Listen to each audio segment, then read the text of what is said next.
Yeah, I'm just here for the Dogman, U.S. wage slave, Washington State in the chat. How many's in there? Him so far. Her. Well, then, dear listener, we are talking to you. But we've had, what was the most we had? Oh, no, I'm sorry, there's 28. Okay. Are we on? 28 of 200. There's like a 200 limit. Yeah, we're live. Hey, guys. Hey guys, how you Hey, what's doing? Thank you for joining in tonight and stuff. Let me do, can we do a sound? Yeah, we're gonna do a sound check real quick, okay? Can you guys hear us well? Let us know. Ian's here. Hey, Ian, can you hear us okay? Deb's in.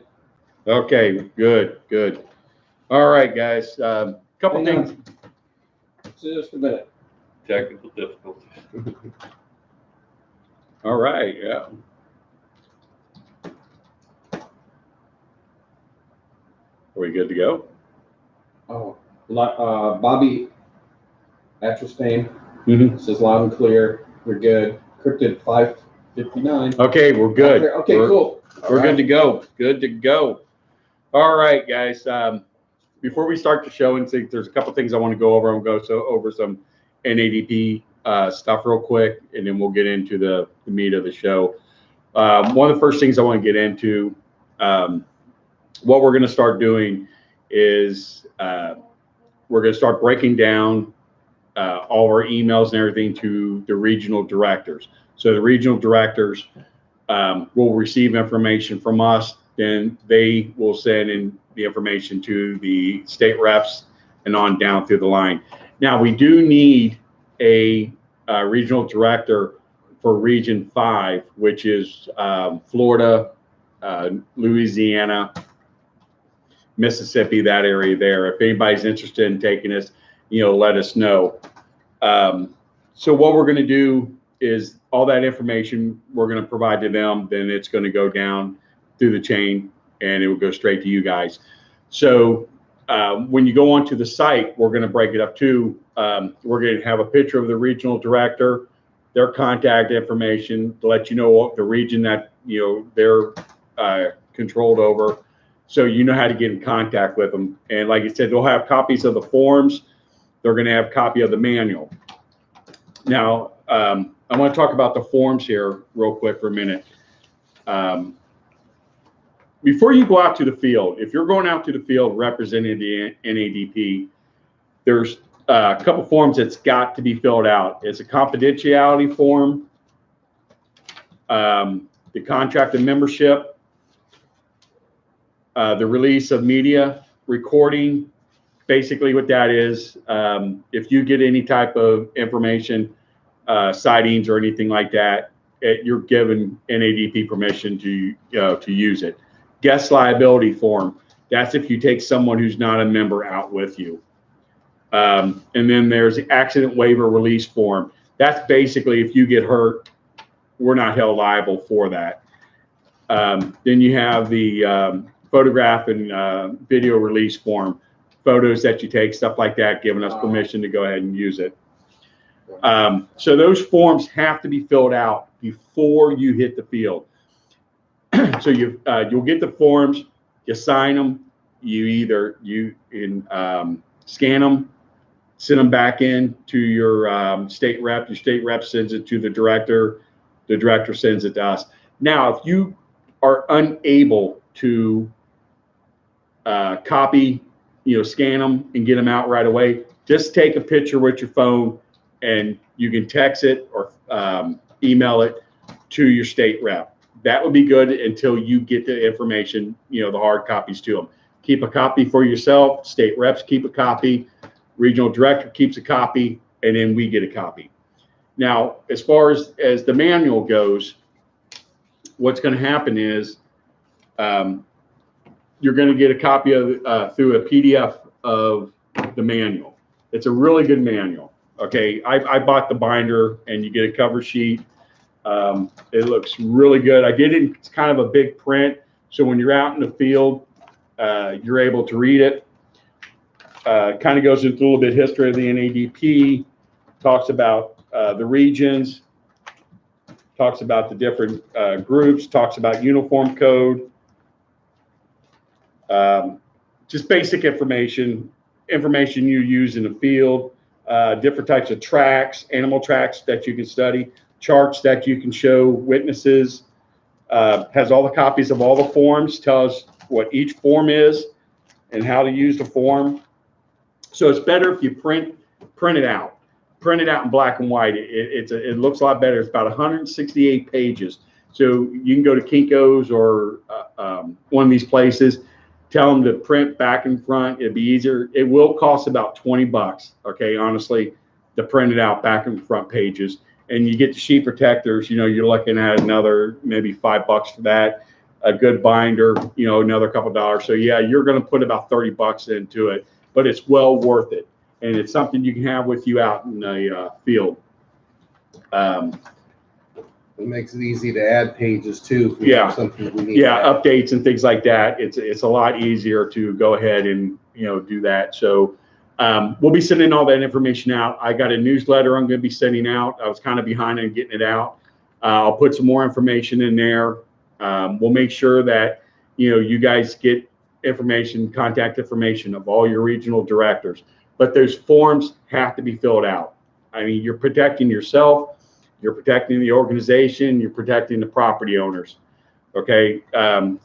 We have to start being professional when we do this, doing a chain of command. And I'm going to be honest with you, only 6 people so far have done it. Okay. And, you know, we got 630, you know, members. Okay. So you got to do it.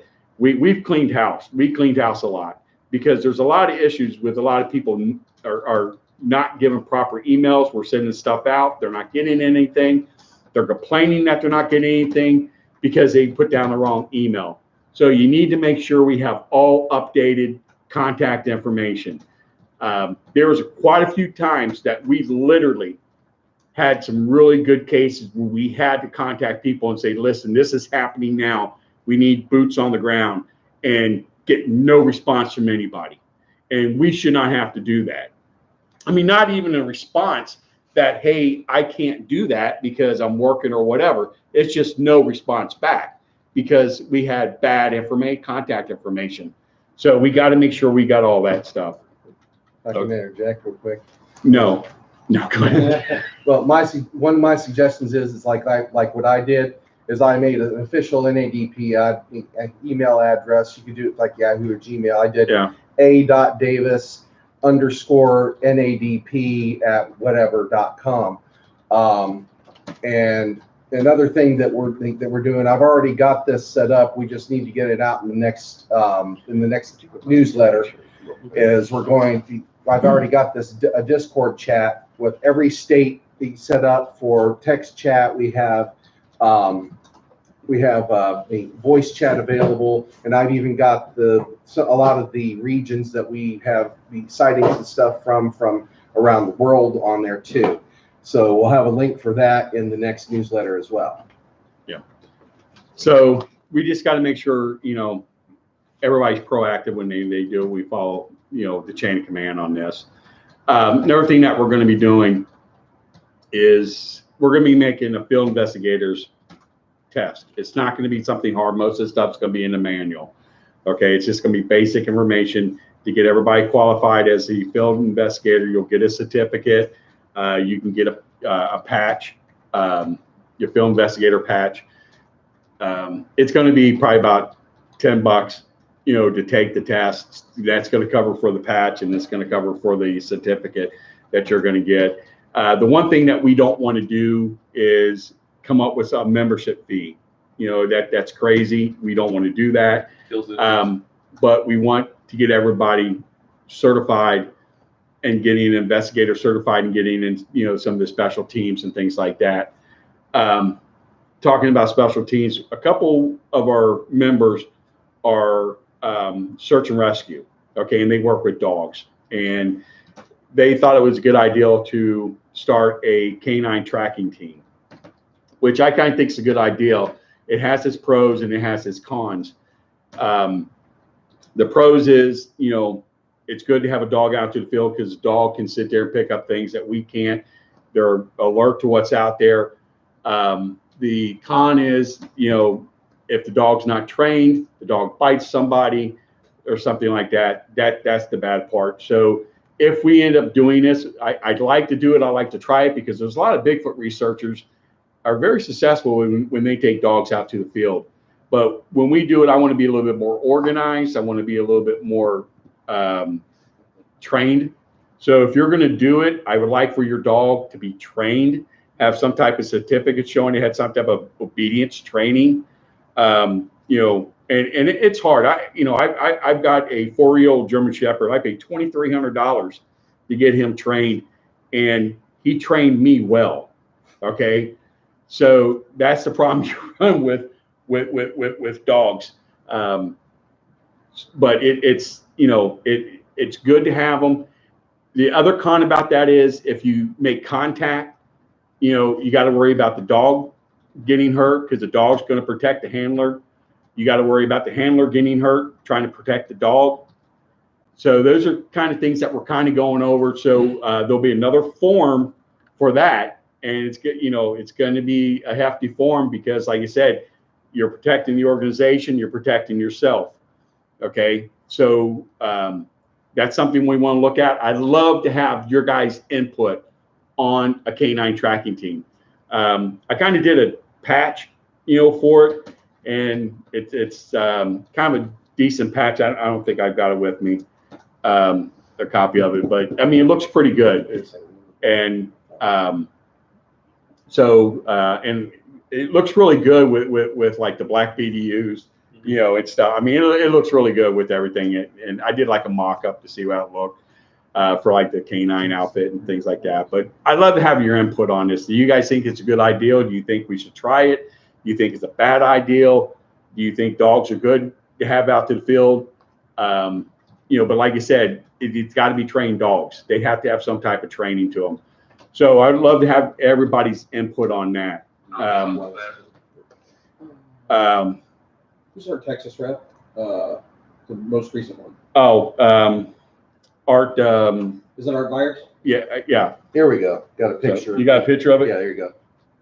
If that kind of gives you an idea, if you can see it, I don't know how well that shows up, but I'll post something on it. It's pretty good. It says North American Dogman Project, canine tracking team. It's got the canine track with the human track in it. It says NADP. So it looks pretty good. The company that's looking at it does patches for the military. They loved it. They thought it was the neatest thing, they've seen when it comes to like a patch, what they do like for the military and stuff. Another thing, ID tags. Okay. If I want everybody to have an ID, okay, I have the format for it. All you have to do is send me an email with your name, your state, and a picture. I'll put it together and I'll send it to you in the format, and I'll send you the contact information where to send the ID badge to. Okay, it's about $15 back and front. It's hard plastic. You have your investigator patch on the back there, all your information on the front there. We have the U.S. Canadian flag for the North American Dogman Project. So, and you can get this little black holder here at Walmart for like $2. It's really nice. So we'll get that going. That will be in the next newsletter. It was in the last newsletter also. We got half order in on our field investigator T-shirts. You see it on front there and on the back. It's large. It says North American Dogman Project Field Investigator. I have a few that people already paid for. I'm going to be getting those out in the mail to them. If you're interested in a T-shirt, they're $18.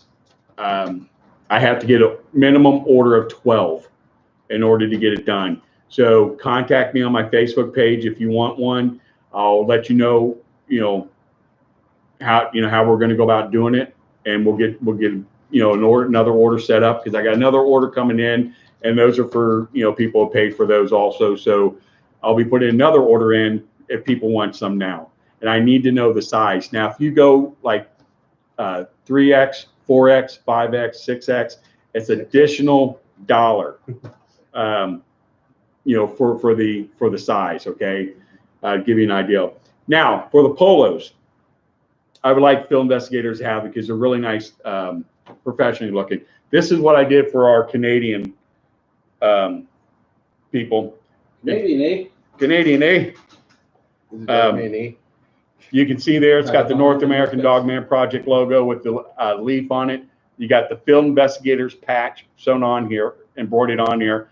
It says Dogman Research on one side in English and Research Dogman in French on the other side.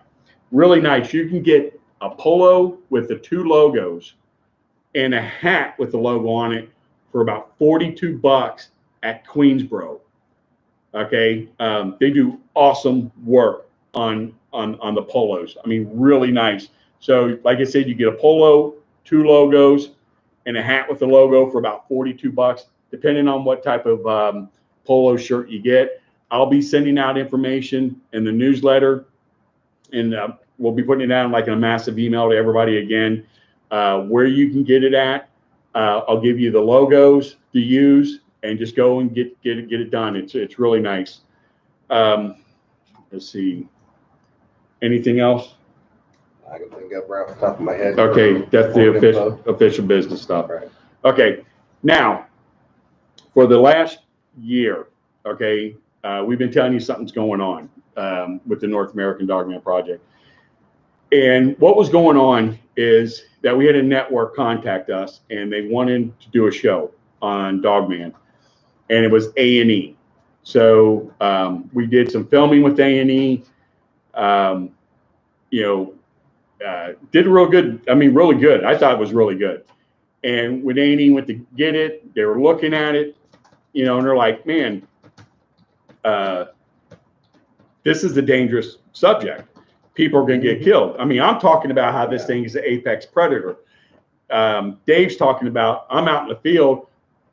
I got a camera on, you know, GoPro. And if I run into one, I've got him on film. If he attacks me, then I got my death on film. And that freaked them out. Okay. That literally freaked them out. So they're like, no, we don't want to do this because we don't want to be responsible for somebody getting killed. Okay. On TV. And our response was to that, well, if somebody gets killed by a dogman, no one's going to know about it anyhow because the authority's going to say it was a bear. So what are you going to do? So that was the problem. So then the History Channel wanted to look at it. Well, the History Channel came back, well, you know, it's a neat idea, neat subject. You guys are really organized. I've never seen an organization as organized as yours. It's great, but it just doesn't fit in to our programming. So that's fine. So then Travel Channel comes in. Travel Channel, they loved it. I mean, they absolutely loved it. They said, this is what we need. We need to do this. So you had half of the people at Travel Channel wants to do the show, and you have the other half that said, no, we want to stick with the ghost programming because it sells. We don't know if this is going to sell. And they said, okay, let's do a show. Let's just do an hour show. Let's do a 2-hour program. Let the people decide. Well, they said, okay, we're going to do that. Then this monster series came out like in May or April called When Monsters Attack, okay, which did not do that well. And they were very disappointed because they said, okay, we want to see how the first show goes, and then we're going to go ahead and film. Well, the first show didn't get it, the expectation they thought. So they said, all right, let's wait to the third one. Well, it didn't get the expectation they thought either. So they said, let's wait a little bit and see how the rest of the series goes. Well, the series did not do that good, except for their only show that actually had more viewers was the one they did on the Beast of Bray Road. So they knew the subject was hot, but they didn't want to put the money into it because they don't think they're going to get their money out of it. So Travel Channel said, okay, right now we're going to put you on the back table. Okay, we'll wait and see what the first of the year comes. and see what happens there. The thing of it is, they really loved us. They thought we were one hell of an organization. They thought we were well organized. The information that we sent them, they were blown away with it. But what it comes down to are two things, and this is what the networks believe. One, they're not going to make money off of it. That's the biggest thing. Two, they don't know if the viewers are going to love it. They know when they do a show on werewolves, they know that they get the viewers, but they don't think that it's going to get to the point. But also they believe that, you as viewers, you're not going to be able to comprehend that the fact that there's an apex predator out there. And when I did with A&E is I talked about how this thing is the thing that goes bump in the night, but it bites. And that's what it is. And that's the truth of it. This is the thing that goes bump in the night, but it bites. And the networks know that. So right now, everything's on hold because they just don't know if they're going to make money off of it. I mean, they loved it. They really do. I mean, they love the organization. They were constantly on the site. We're constantly sending stuff to them. They had a lot of footage and stuff they were going through and looking at.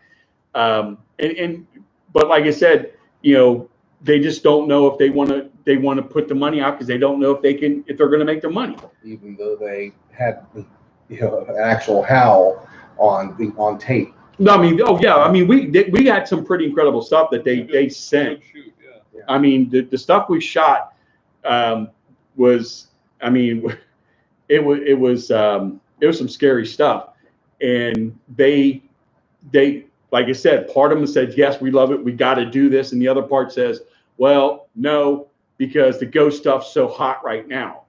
If we bring in this show, what if? And this was one of the things that was actually said. Well, what if this show does better than Ghost Adventures or does better than one of our other new shows that are coming out? Then, we're going to have a problem because, these individuals who've done other stuff, might get upset. So what? You give the viewers what they want. Who cares what someone with an ego wants? You give the viewers what they want. So we're on back hold right now with Travel Channel.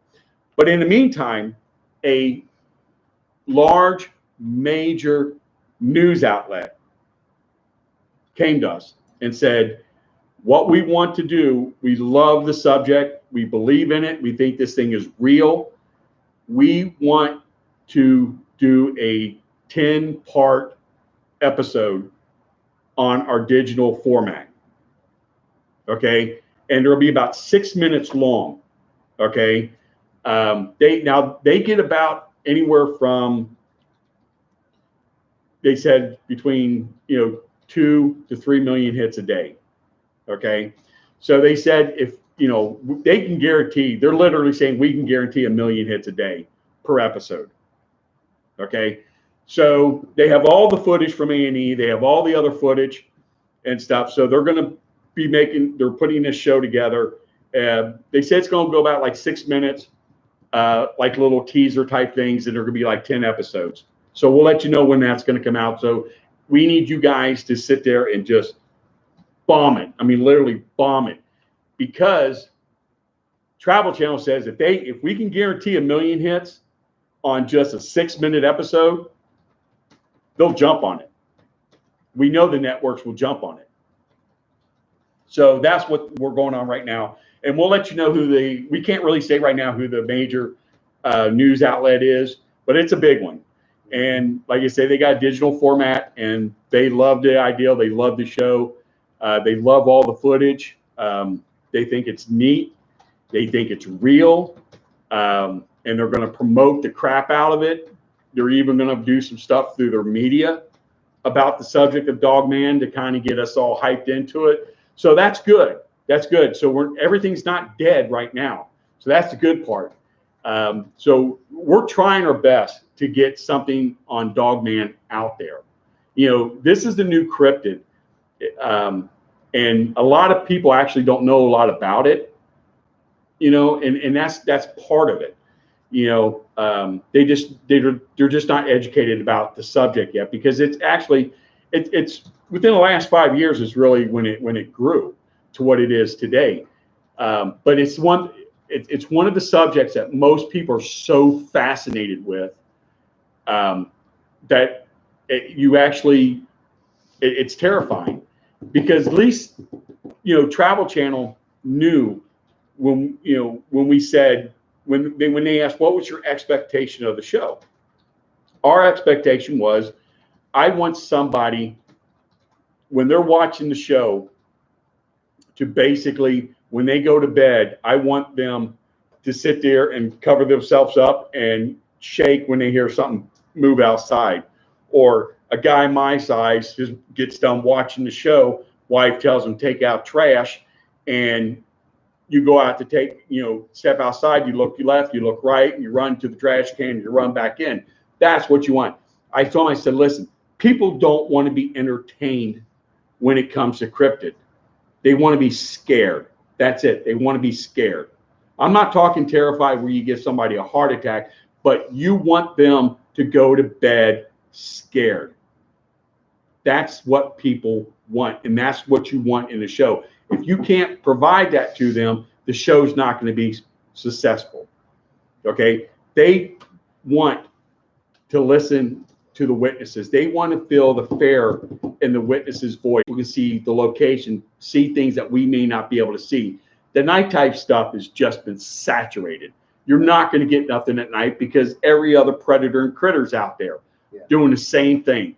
So if you do, better than us. Yeah, and if you do it during the day, they can see the location. We can see the evidence better, and they're good with that. So that's what's going on. So just hang in there. Put good thoughts out there that this is it's going to happen. It's going to happen. It's going to happen. So with that being said, that's what's been going on this year. We couldn't talk about it. There was a lot of stuff. We were putting a lot of information out. Dave and I was literally, doing stuff like, spending hours getting something done, emailing it to them. They're emailing back half hour. We need this. And then, you're looking at another couple hours putting the stuff together and sending it to them. So it was nuts. We had to go out, shoot B-roll, a whole lot of B-roll, and in different areas and things like that. We had to do drone stuff. We had to do stuff with thermal, night vision, in areas where there were sightings and things like that. So there was just a lot of stuff going on. But just hang in there. I'm telling you, something's going to happen. I know it's going to happen. And with this media outlet doing what they're doing, it's going to shoot. I'm telling you, it's going to shoot. Anybody have any other stuff they want to talk about? I mean, on that line, I mean, the big thing about that is if it can go mainstream, if grandma and grandpa can catch it when they're watching TV, flipping through the channels at 8 o'clock, 9 o'clock at night, if it gets into the consciousness, there are people out there who have seen these things who don't want to talk about it because they know that people think they're crazy. But if it becomes like Bigfoot, becomes like extraterrestrial UFO stuff, where basically it's accepted by the general populace that there's something going on out there, people will not be afraid of coming forward and sharing their stories with us, and we might be able to understand the phenomenon just that much better with every data point. Yeah, and it will bring more witnesses coming forward with better reports that we're getting, with more updated stuff, evidence, and things like that. Because there's people I know that's got really good evidence right now. It's just they're just holding on to it, for whatever reason, because they don't want to be scrutinized or made fun of. So with that being said, let's get on with some of the good stuff, being Halloween and things. If you guys got a really good story or something like that, let us know. We'll give you a call-in number. If you want to call in and tell your story, I mean, that'd be cool. 2 seconds real quick. On the whole thing, like with the tags and stuff, you guys probably seen this in front of me, and everything. We're making these. These are something that Jen and I are making. Let's go ahead and pop the handle off there so people can see it in all its glory. Hey, And this was the prototype. The guys here already have the actual full production model. Yeah. And it has the NADP logo. We can personalize it with your name, and we have a Type 2 or Type 3 on there. That's a K9. Canine type. Okay. Yeah. K9 tag. Okay. And this is nice. It's extremely heavy, so it's metal, Stainless it's steel. stainless steel. I mean, it's nice. Logo's done really nice on it, and you guys are interested in one. Not going to peel or anything. It's, you know, hey, I've dropped this thing 3 or 4 times on concrete and it hasn't chipped or anything. So just, you know, throwing that out there for you guys. I don't know if you wanted to bring the investigators about before Troy asking about the show. When is the show coming out?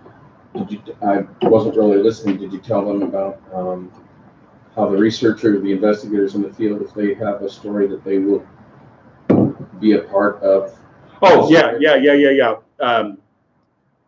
To get back to the questions I want to ask.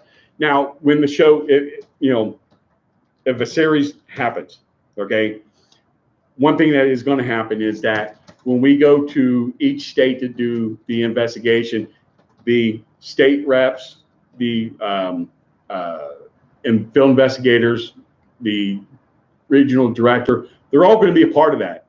You know, we're going to have all you people on, you know, talking and showing what's going on, because I want to show, for one, how organized we are as an organization, how large we are as an organization, and how disciplined we are as a organization. So everybody is going to get involved. This is not just going to be, you know, people or us. people. Yeah. Yeah, it's not. It's going to be everybody. Everybody's going to be involved in it, because, you know, honestly, we can't do it without you.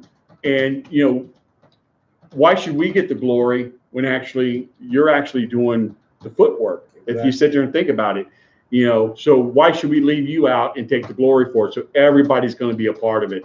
Right. It's an incentive for the investigators to get out in the field.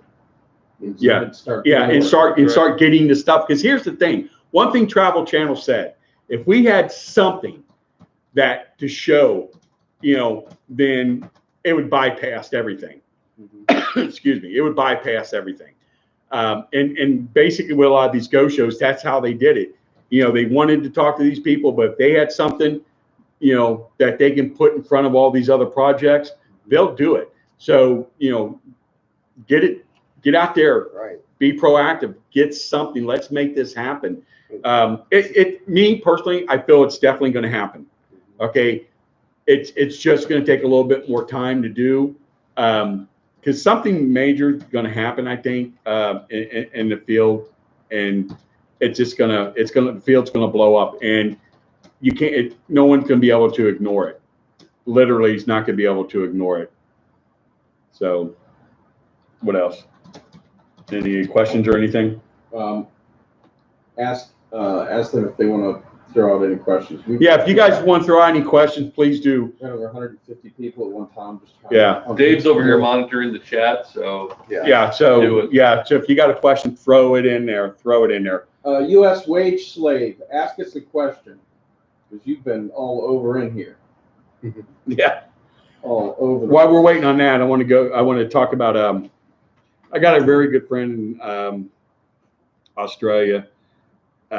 Really good researcher, and so I don't know if I want to give his name or anything like that, because I don't know if he want, you know, I hate giving out names and stuff until I got someone's permission. But he's a really good Australian. He's an American that's living over there, and he had a podcast that he puts out, and he told me a couple of stories he thought I should pass on to the people in the field. He had a very good friend that she was an abductee. Okay, she's been abducted a few times. She's confided into him about her abductions. Pretty nasty things have happened to her in her abductions, but she told him about one incident where she was abducted by a alien species that were canine, wolf looking in appearance, and they took her to a cave in Arizona. And then once she came into the cave, everything went black. So, and she can't remember anything from there on, but she was able to remember everything prior to that. And she did a drawing of the alien that she saw, and this is it right here. It's definitely canine looking. He had like these little crisscross type things going across his chest, bare skinned, but she said they are all like that. The different aliens, but the drawing's fantastic, but it was an alien, she was an abductee. So that goes back to what we did a couple podcasts back, is Dogman extraterrestrial, flesh and blood, or supernatural? So who's to say? It's odd. And another story, which I find kind of interesting, but she's dead now. She passed away, but some of the circumstances in an abduction and stuff I don't want to get into, right now with that. But there's another really good story that he was telling me about, and this was actually documented, which was really good. How's that pronounced? Is that like a Aztec sort of? No, it's a mountain range. And Noel Paul has got. Anybody know Noel Paul? A lot of good questions. He suggests we use. He suggests we use an encrypted messenger, but he's got some questions out here. Okay. That are really good. Hey, look, it's TEH. Yeah, Tecapel Mountain region. Yeah, Tecapel Mountain region, and California. There's if you ever heard of the Anthill out there, that might be the area. But anyhow, it's supposed to be a top secret military base out there. There's a Northrop Aerospace does a lot of stuff out there, top secret stuff for the military. But what happens is this family's driving out in this area, right? And they get lost. They're traveling through the mountains to get from point A to point B. And what happens is they go on this road, in which they made a wrong turn. So they decide they're going to go down the road until they can find a spot to turn around. So what happened is they came upon a group of military people. Okay, so they were going to ask, like, hey, we're lost. Can you tell us where you're going? Well, the one guy, she said they were Air Force. Okay, and he had a weapon and he was standing there looking at them. And then when they saw the other U.S. Air Force personnel, she said, wait a minute, these are not human. These are wolves wearing U.S. military clothing. And she said that the U.S. servicemen told them to go after the car. So they got the car turned around and hauled, the area, hauled butt out there. And so this was documented actually in a book, and I can't think of the guy's name off the top of my head that actually put it in his book. He was a UFO investigator, and that's where I got the story from, which is really interesting. And this is kind of what they saw. Okay, it's what I did, but basically it was U.S. personnel there and these werewolves that were doing military maneuvers with U.S. personnel. And like I said, this is a U.S. military base. It's top secret. They do aerospace stuff there. It's called the Anthill. If you sit there and Google it, you'll find it. You'll see some really neat stuff about it. But that's another odd case of Dogman, working with the military or a werewolf type situation. Reminds you of the movie Dog Soldiers. Yeah, like the Dog Soldier type stuff. Did we have a question or something? Oh my God, it's just tons. Hey, you guys, go ahead and put some questions you want to ask in the chat. On the whole, working with humans thing, that kind of, it reminds me of, well, as we keep going back to it, Thank you. talking how people used to talk about Saint Christopher, the dog-headed saint, and how he was civilized and he actually became a saint, in the Catholic Church before they decided to change how he looked into just basically a hairy man. Mhm. This is, would be the whole military story would be a good example of that, and along with the whole, abduction thing too. Real neat. I did a lecture the other night, and a guy from the NSA was there that came to the lecture, and he was told by someone who came to a lecture prior that I did that you need to come and listen to this guy about the Dogman stuff because he knows too much. Seriously. And so he was there, and I was talking to him, and he told us straight out. I mean, verified NSA. They've been on our site. He said they were there to collect data, and he said that's what we do. We collect data. So they collected everything off our site, and I'm wondering if they got everybody's information off there too. But he was real cool about it. He said, listen, it would benefit you in the future because we may come to you on something we might need expertise on. And I thought that was kind of cool. But there again, these guys are bullshit artists anyhow. But talking with them, he was talking about Afghanistan and different cryptids and stuff. He even talked about that they are unicorns existing in Afghanistan. Okay, and that's where it kind of threw me off there. I'm like, okay, now you're screwing with me. Yeah. You're screwing with a werewolf. Yeah. A unicorn. Hell. Yeah, you're screwing with me now. You're playing with my mind, and stuff because that's what they do. But yeah, I thought that was interesting. That someone from the NSA actually came up there, and he said, "Don't worry, we're not going to kick your doors down." I said, "Well, look, dude, I every time we see a black SUV, I freak out." And he goes, "We don't drive SUVs." so That's the CIA. Yeah, but he said we don't drive SUVs and stuff. So No, they've just got supercomputers and massive, storage servers in Utah and places like that. So. No, and the thing of it is, I just thought it was freaky. Maybe he was there as just a bystander listening, but I'm not. The guy sat in the back of the room like this, and he just kind of was away from everybody, and things. But I don't know. That was interesting, and stuff. Another thing that a friend from Australia, I wanted to tell you about this. There's a place in Australia called Castroid Cliffs, I guess is how it's pronounced. And it's an apparition-y area that is a sacred ground. And there's this big, like concrete wall, I guess, or rock wall. And there's all these hieroglyphs on there. And he sent me these. That's Anubis.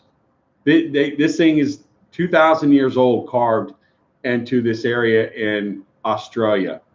And he was saying that the hieroglyphs there are different from what's in Egypt because the archaeologists are having a hard time trying to siphon them. So what they siphoned so far was what they believe is that Egyptian sailors, a prince, landed in Australia and they were carving all this stuff. Apparently they were killed by, snakes and spiders, the deadly stuff there in Australia. And these are, like 2,000-year-old stuff. So that was kind of interesting. I'll spell it for you. It's COSTORDCLYPHS. So you can Google that, and it's got all the pictures of all the stuff on there. And I thought that was kind of neat. Why would like Australia have Anubis carved in there unless there was some type of influence, to that? Did you have a question? I was just going to say we'll hold off for a special Q&A. They were just listening to your information. But I'm going to try to get Noel's information because it sounds like he's like Mitch Caliber. And he's got some good information. We need to talk to him directly. So, Yeah. okay. No problem. You can message me anytime on Facebook. We can talk about that. Okay. So, he thinks he's got a lot of use. were there any questions or any? I was We had going to a wait number. until you officially do a Q&A, but Deb said, again, talk about researchers versus investigators. Yes. I was actually going to get in that because I was just looking at my notes on that. Now you have investigators, okay? Those are the ones that actually go out to the field, boots on the ground, collect the evidence and data.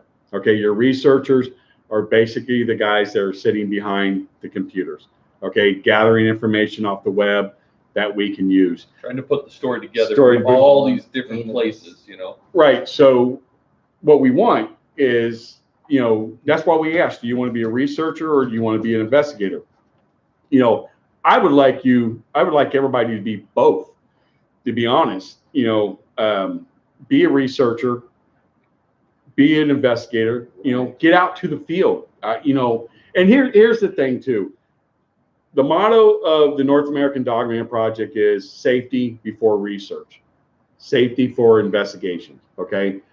You've got to make sure when you go out to the field, if you go out by yourself, which is not safe, but if you do, always let somebody know exactly where you're going to be, when you're expecting back, you know. And I'm prepared when I go out, because I'm telling you, when I go out to the field, I take 3 days worth of food and 3 days worth of water with me. I take, you know, medical supplies, everything, because shit happens. Okay, you've got to be prepared when you're out there. Anything can happen. You know, I'm not a big fan of guns going out to the field, but if you got a concealed weapon permit, you know, I'm kind of okay with that because you've been trained, you know, but, you know, You got to know the laws. I mean, obviously, we're operating all across North America. Every state has different laws about, you know, what you can carry and where and under what circumstances. So if you're going to do that, it's a heavy burden. It's a lot of responsibility. Don't do your homework about that first before you do anything. Also, you need to learn what kind of signs to look for as far as, you know, presence of these things. If it's like, for example, if you roll out to your normal research area and you roll down the window first and you normally hear birds and you don't hear anything, probably not a good idea to get out. You know, just saying. You've probably, you know, heard everybody describe what these things smell like. If you go out in that area and there's not normally any kind of roadkill out there, and all of a sudden you get a whiff of something that smells like roadkill and dog or something along that line, probably not a good idea to get out.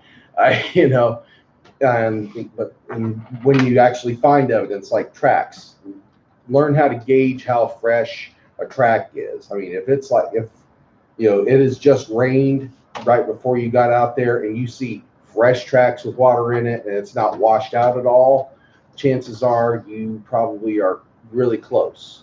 So you got to keep your head on a swivel, you know, like Jody said, with the whole show idea, where you have a couple GoPros with you, put one on your backpack, put one on your chest, you know, whatever. If you've got one of those mock-up fast helmets or something that's similar to the military, you can put one on there. But first and foremost is situational awareness. You've got to keep in mind while you're out there, if it seems normal and all of a sudden it goes quiet, you know, it might be a good idea to start backing your way out of there slowly, and, you know, be mindful of all the sounds around you. I put this in the newsletter a while back, because this is being attenuated to your environment is extremely important. It's as important as taking your camera and a ruler out. You know, when you're gathering evidence, you got to be attenuated to your environment so that you not only can recognize, you know, the potential presence of them, but also the potential danger you may be in, so that you can take action to start moving out. Another thing too, what I like to see, like if you know, our field researchers, and investigators in a state, if you're all close to each other, or even state rep, or even the director, I would like for you all to get together and go out and do training together. You know, that's the best thing to do training. We tried to do it last year. We had to cancel it because of this stuff at the network.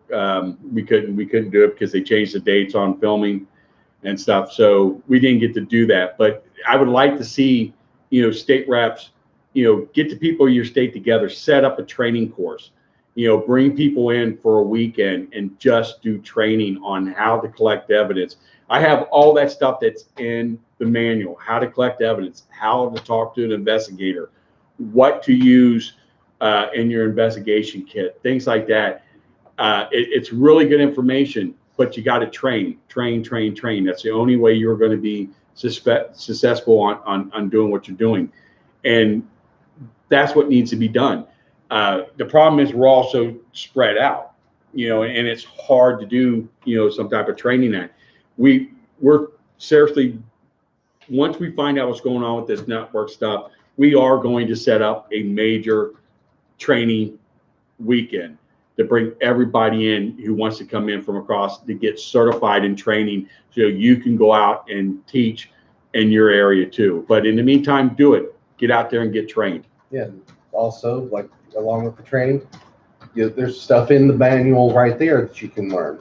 Just, you know, look at the tracks and stuff. That's very important to learn so that you can discern what, you know, basic process of elimination. It's like, oh, well, this is a coyote track, this is a bear track, you know, and it's like, this is a huge freaking dog track, and it doesn't, you know, fit in with anything else. Research. That's, you know, process of elimination. Is there anything more she wants to know about the training and the research? But like I said, when it goes back to the trainer, the field investigator and the researcher, you know, they are different, but you got to cross train. It's good to be trained in both areas. The field investigators, you know, like I said, you got to follow, you know, the protocol when it comes to getting the forms out. You know, I can't preach that enough, to be honest with you. I mean, it's so important to get all this stuff out there, these forms, to get stuff done right. And we need to know who wants to be a field investigator and who's going to be a researcher. You know, we don't have all that information, you know, and that's why we're breaking, you know, all of our email list up that has every email of all the members to the regions, and we're going to let the regional directors go in and clean house, you know, and get it done. So that's how that's going to come out on that. It's also part of the reason why I've got the Discord set up, so that we can use it as a tool for cleaning house and a central, like basically a central command for everybody. So it's like, if something, you know, there's a major announcement that comes out that we don't necessarily want to put on Facebook, yeah, we can just, you know, say, hey, you know, bulletin here, you know, you can get Discord on your phone, you can get it on your computer, and you can whatever. You can do conference. Exactly. You can do conference calls on those. Yes. I love Discord. It's great. I mean, you had 60 people on at one time, you know, talking about a game. I mean, you know, so anybody who has time to do it, and we can actually do video conferencing on it and everything too. Yeah. You know, so I mean, it's 10 times better than Skype. It's a lot more stable, you know, just saying. Yeah. But like I said, I've got it set up to where every single state has a chat room. You can post your pictures in there. You can post, you know, questions in there, whatever. You can, you know, like I said, if you need to talk to one of us one-on-one via voice, we can get, you just, you know, send us a message. We can get on there. You know, Jody and Dave and I are the three, you know, main devs on here. I'm probably going to put William on as an admin at least, and I'm probably going to be put. Let's see, I've got Kevin, or sorry, not Kevin, Keith Van Rensselaer out of he's out here as well. Yeah, he's on there as a admin too. So I'm looking for a few admins to put on there. So when the link comes out in the next newsletter, please sign in, you know, so that you can get an account going. And I mean, it's simple. You know, I've got all the instructions detailed in there. And, it's like, takes about 5 minutes to do. It's, and like I said, centralized, we can have everything that we need in there. Another thing I want to do, I want to put a shout out to David Blunt. Those guys with the Dead Man Walking, or Dead Man Talking, I'm sorry. Group of UK guys. They've got a really good Facebook page. Definitely check it out. Those are a good group of guys. I've been corresponding back and forth with them. We've been sharing a lot of good stuff that's coming out of the UK. I've been sharing a lot of stuff with them that's happening here in the States. So definitely check that Facebook page out. Oh, yeah. Jesus. What's it? It's huge. Oh, this is back. No. Do we have Talking to anything? Mandy, she said she's got video. There. Okay, she does. She's got video. Okay, I got it now. Of what? Video. You made comments on it too. We don't have to talk about it now, but okay. I found. Thanks, Mandy. What's the She was video? sitting in her car. Said it takes a lot to scare. I run and own a paranormal team. As I stated before, I used to track Bigfoot with my grandfather, so she got a lot of experience doing that. She's got video footage that she put on the New Jersey Dogman page for a Dogman that she had seen. So I got the video. Is that out like at the Pine Barrens or something? We'll check it Andy? out.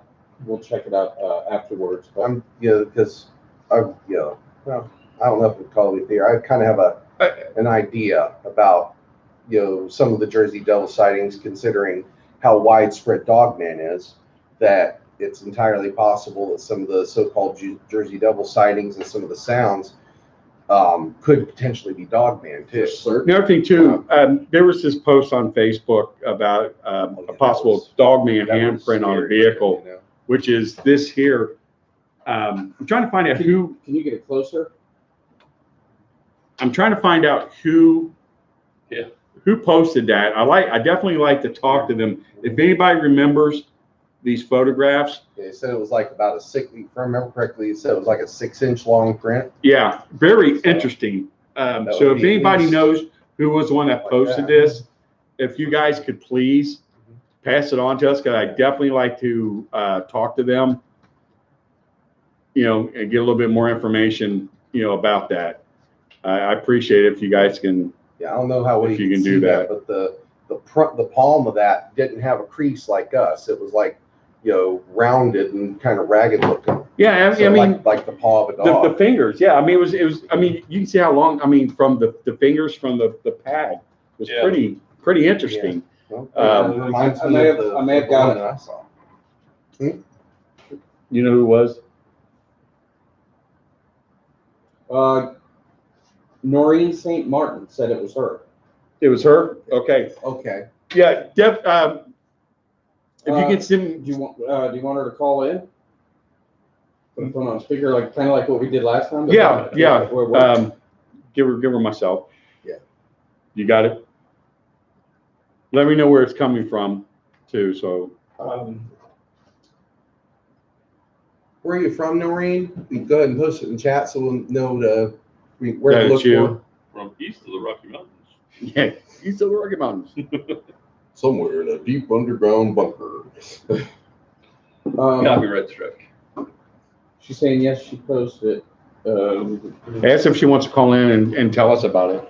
Because I think people will be really interested in that. Somewhere deep in a valley near Cincinnati. Is there anything you guys want to put out real quick while we're waiting on that? She's in Huntington, Massachusetts. Massachusetts. Yeah, that's I remember now. Yeah. What? Sorry, my video is posted on the North American and the Project New Jersey checker. I got that. Is Nick out there? Nick Valente? Yeah. I haven't seen him yet. What times this thing jumps up to? Nick, if you're out there, let us know about that video. Nick is our regional 3 director. We have 13 sightings coming out of Riverside, Rhode Island. It's one of our cases we're working on. That's from Mandy. Okay, That's good. where all the Ohio Dogmen must Yeah. have gone off to. You want me to have Mandy call in? Yeah, that's something. Yeah, if she wants to call in. That's something I want to get into later. Is actually about their I've got a working Can you send it private, hypothesis. the number? Yeah, I think I can. Let me see if I can click on it. I kind of have a working Yeah. hypothesis based on a number of things like, well, again, to St. Christopher, talking about the cyanocephali in plural, and everything, where they would talk about them. Marco Polo. Yeah, even. Marco Polo, Marco yeah. Polo Marco even Polo. mentioned talking about the dog-headed. Yep, they Yeah. were a Dog-headed people. tribe around That's it. India. Or Yeah. something. That's the key word, tribe. Yep. Yeah. That it's entirely, I mean, just based on what we know about them, that, we all know that they're extremely intelligent. I would expect at least close to chimp level intelligence. And some of the things. Just say it right. Democrat. Oh. No, that's insulting chimps. Oh God. I'm sorry. I'm sorry. Maybe a little higher. The NADP is a non-political. Yeah, we're not a political organization. I'm sorry. I had to do that. But anyway. For Jen Jacobs, who is our resident Democrat. Probably get razzed. We love you, Jen. But seriously though, that it would be based on things like that. And also Native American, stories handed down and everything, including about what was called the Allegheny culture in the Ohio Valley, in north of the Ohio River and east of the Mississippi, was considered the Allegheny culture. It was pre-Shawnee and everything, but the thing is that would indicate at least some potential sort of tribal structure to these things, even if it's a low-level tribal structure. And based on You what? Democrat, he was about 60. See, there's Dogman smart. Anyway, but one of the things that I'm referring to, I don't know how many people are the pictures of that deer head that I found impaled on the website. Yeah. Yeah, Okay. they are. The way that I found that out there on Anthony Road, it indicated, I've seen, I guess, pictures of other totem markers that have been used in other parts of the world by primitive tribes. Usually they would take like a skull of some sort, like an animal skull or sometimes a human skull, and impale it on a post. It's like, stay out of here or this is what's going to happen to you. And that was left there, for over a year. Awesome. You just, It's still there. Yeah, The Delaware Indians did that. They had posts that they put outside of their reservation area, and on the post it was a carving of like the wild man of the woods or wild woman of the woods. So when children or the squaws are out, they knew not to go past those pillars. Right. Which is So we got a call. But considering the activity levels that have been slowly escalating out there, since we've made it clear that we know this is a research area. That was the first time I noticed something like that. And aside from the deer kills that we found out there, and the cat, what remained of that cow. Again, pictures all on the website. But this was the first truly unusual thing that seemed purposeful, because a human, probably they would have to work at it to really get a deer head down on a T-post like that far enough to split the jawbone of the deer. Let alone most people, let's say kids, would probably put it to where it was looking out at the traffic. Oh, this was upright Okay. and jammed right up through. So again, it's like, and the bones were left there next to the post too. So, like I said, it was like, it almost seemed like a warning. And the DNR didn't move it. The police didn't move it. And the police have the Jackson Township training ground down there, which I noticed recently has been also absorbed by the Metro Parks now. So technically, we could go up there and investigate if we wanted to now, because it's considered part of the Metro Park. I saw that sign down there on the opposite side of the driveway from the Jackson Township side. So that being said, We got to take this call. okay, no problem. All right. We'll let you finish up there. Mandy, can you hear us? Can you hear us now? Yes, I can. All right. Is she close enough to the speaker? She should be, yeah. Can you hear me? Yeah, hold on, man. We're turning up to make sure everybody can hear you. If you can go ahead and give us your name again real quick to see if we make sure everybody can hear you. It's Mandy Connect. Can you everybody hear her?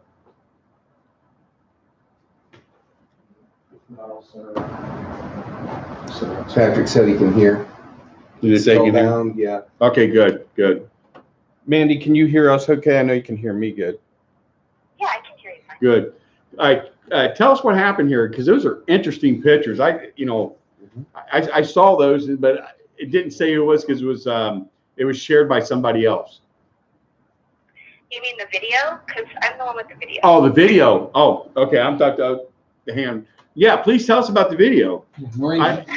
Okay, yeah. I thought it was about the hand. I apologize for that. I actually was in the weirdest spot. I never thought that something like this would be in such a busy area. It was right behind the high school in Woonsocket, Rhode Island. My daughter works at a company behind there, and I was sitting there. It was about 5 o'clock at night. I was waiting for her to come out from work, and I had noticed something is moving in my rearview mirror. So I was like looking at it, and I'm like, what is that? That looks so weird. So I turned in my seat and looked at it. Well, it ducked down behind the bushes. And there's a little bit of like a little tiny wooded area that kind of wraps around behind the high school there.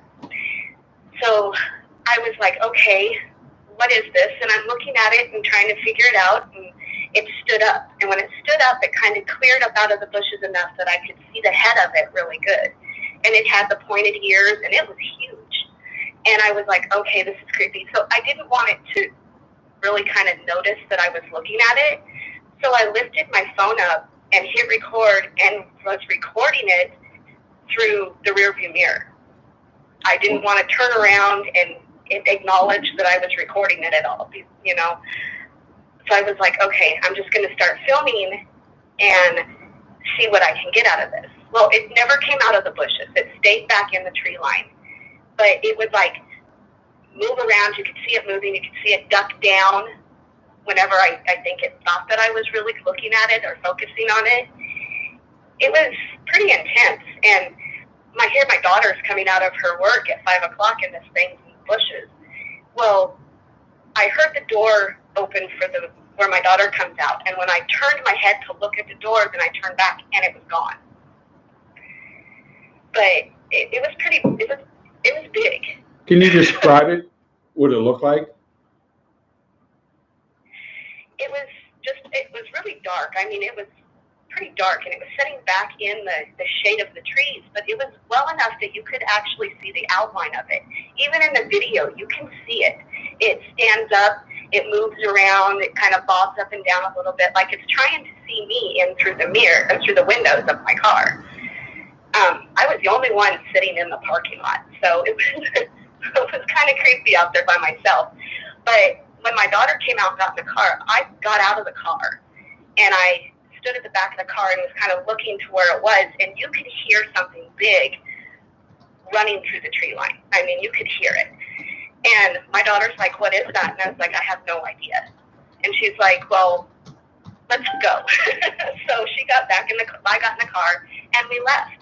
Now, I went there the next day, and I parked in the same exact spot. It was the same exact time, and I videoed again through my rearview mirror to see if I could figure out if maybe it was a play of shadows or anything like that. And it wasn't. There was nothing there. Absolutely nothing. Wow. Where did you say you posted the video at? NADP New Jersey. Was it the New Jersey page?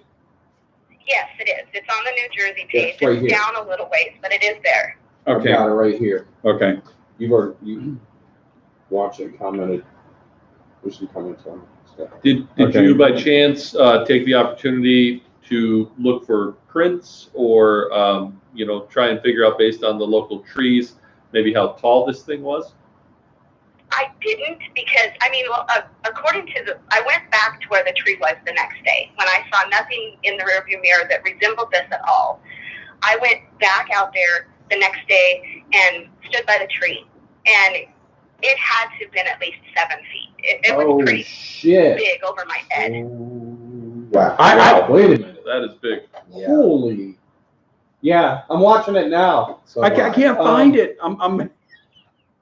Can you turn that a little bit? No. Because No. because it could disconnect. Yeah, disconnect. No, but I mean, it's an interesting video, and there is something monstrous in that tree line right there. Yeah. And you did something that a lot of people don't do. You actually went back to check. She's shaking too. Because we get a Can you lot see of good people detail? that will send in a photo that's just a one-off, and not only you, but you got a video. I mean, of something actually there, but it's like I said, and the people will sit there with a still and start picking out pixels, and everything. Yeah, But what you got to do is you got to go back, at least one more time, maybe 2 or 3 times, just to make sure at the same time of day, to make sure that something was actually there. Jesus. And so what you did was Why is this not showing on my top-notch phone? what we need, what we need more of. And that is an amazing piece of video. That there was definitely something there. It wasn't just somebody. I mean, and if you said that, you actually kind of got an idea of how tall the trees were in relation to where you were at, and it was over 7 feet, that's not likely to be somebody that's just hiding out there trying to, play peekaboo. Hey, was there anything else around you? Were there like any other cars or anything right there? No, not in the parking not lot letting at that me play it. time. I was the first one to get there when all this was taking place, and the manager that's I usually got parked an out update. there, he had already Here, left for the day, so it was just me sitting there. And it's definitely not like a person or anything standing there. You can definitely tell there is a massive animal in the woods there, and it's moving, so you can see some of the outline, some of the silhouette of that. So I can't believe you were able to maintain your cool like that. I would have got out That's the car and really ran good. after it. That's Yeah. me. I seriously, I would have done it.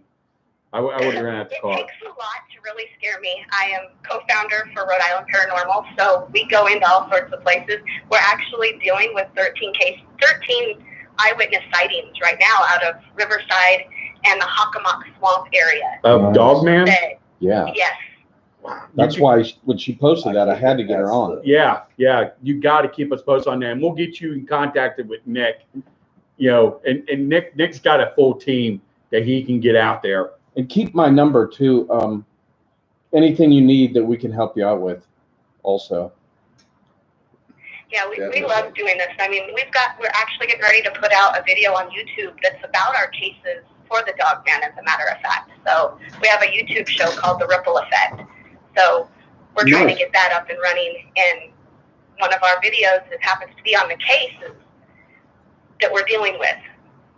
Yeah, That's cool. She posted this 17th of September. This is really good. mm-hmm. And Yeah. did you say you had another video of this as well? No, not of that.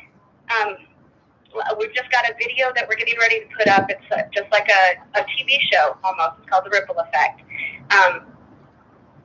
One of our episodes will be about our Dogman cases that we're dealing with here right now. There it is. And it's going to be a 2-parter. It's pretty long. We've got interviews and I everything just on there. posted it. That's excellent. Great work. That's amazing. Good job. See, Yeah. Yeah. Next time, get out of the car and go after it with your camera. Okay.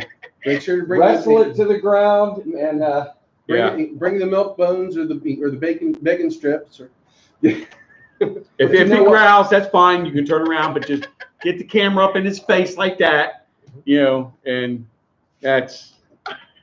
it's I don't know. I was so used to people, like when I used to hunt Bigfoot and track Bigfoot with my grandfather, who was West Summerlin out of Walla Walla, Washington. Yes. Very well known. Yes. I actually I used to go with him. He trained me in how to track animals. So we went and He should have taught you how to be bait, and then you would have got a better picture. Yeah, I'm just kidding. So, I'm a very little person. so you're in Rhode Island, right? Yes, I am. How would you like to be the state rep for Rhode Island? I could do that. Yes. That way we get anything, it's coming your way. Yeah. Yeah. And I mean, it sounds like you've got a real game plan. So. I'll send you a PDF file. Well, Dave's got it too. PDF file for the field manual. You guys can copy off for your team, and the forms and stuff. So you have all that. Yeah, this is great. That's some good stuff. That's some good stuff. NADP legal would like to let you know that NADP does not endorse the use of live humans as bait. Nice. And, we don't even mind going into like Massachusetts. I don't know if you guys have a Massachusetts rep, but we live right on the border of Rhode Island and Massachusetts. Matter of fact, we were just talking to Noreen. Yeah, about being a mass. Yeah. Having her, we're trying to get her to join the Massachusetts side because we need a rep there. I believe so. Yeah, it's tough to keep track of all of them. Yeah, Right. yeah. We need to get organized. I mean, even we get a lot of praise from a lot of other organizations, which is really good. Noreen, she said she'll join. Yeah, Absolutely. Thanks, Noreen. Dev, who is our Regional 1 director, is a star team member of MUFON, and I mean, she was a fantastic help on, helping us get organized to where we are, today, especially coming from a large organization like MUFON. But yeah, it's, I mean, you got some good stuff. You got some good stuff. Yeah. I mean, keep up. And like you said, something major happens, we'll get out there. I know that the sightings that we have, most of the majority of the 13 sightings have come out of Riverside, Rhode Island, which is packed with people. And it runs right there along the water. Every sighting that we've been investigating here lately, it's all right along the waterway. Yeah. But you know what's kind of interesting too? I mean, if you go back and look in history of like a lot of the Dogman stuff, there's a lot that's where the old colonial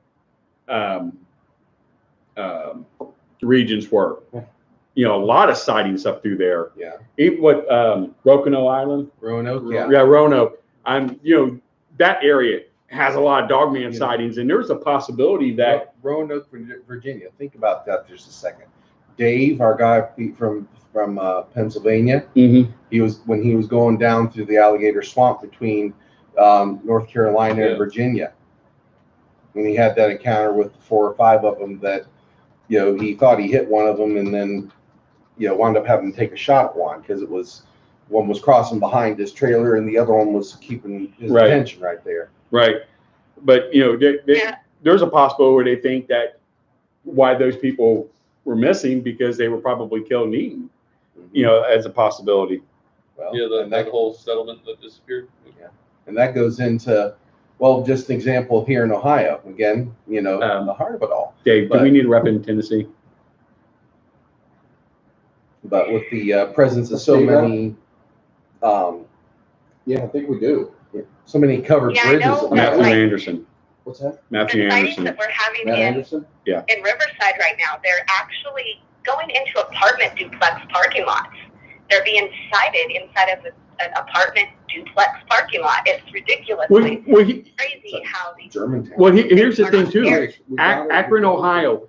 There's the Metro Park in Akron, Ohio, that has a lot of sightings up there, and there's condominium that's like right across the ways there from it, and people are literally seeing these things run out of the Metro Park and going up into the condominium area, and people in the condominium area are seeing dogs big dogs in the dumpsters. So these things are basically coming out of the park, going there, dumpster diving for food. And people are nearly hitting them going across the road. I got this beautiful drawing of where this woman drew a Dogman running across the road that she almost hit.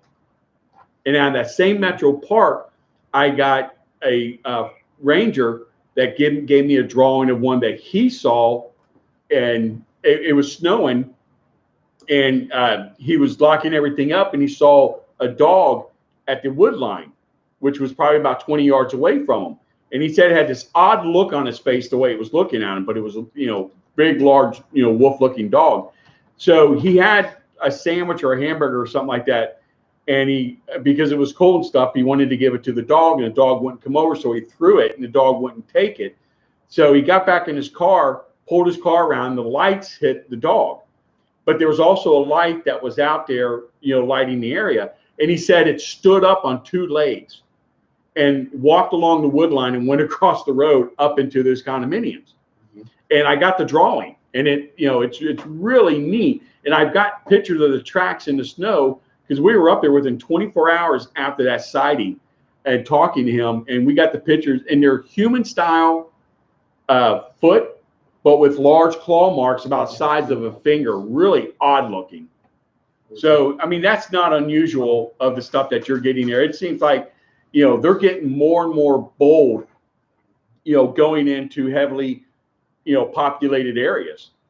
I mean, even Germantown. Well, yeah, my sighting happened, like I said, right behind the high school in Woonsocket. Yeah. And there's tons of people around there. The hospital is just right down the road from there. So, I mean, it's a high populated place, and here this was out of nowhere. I didn't even expect to see it. I just happened to look up in my rearview mirror. I had that feeling I was being watched, and there it was. Please send Dave, myself, Adam, William, send us friend requests, so that way we can have a constant dialogue with you. I've got her on Facebook.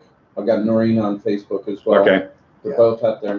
So I'm under Eugene Davis. It's got my ugly mug on it. Did she just hang up? Are you there? Yes, I'm here. I think. Oh no, somebody's calling in. It's your wife. No. Hey. Oh no, it's a 413 area code. We got an interesting question. There's a gentleman out there named Peter Parker that said, "Has anybody tried?" I know it's Peter. It's Peter Parker. Peter Parker, Spidey. A good question, Peter.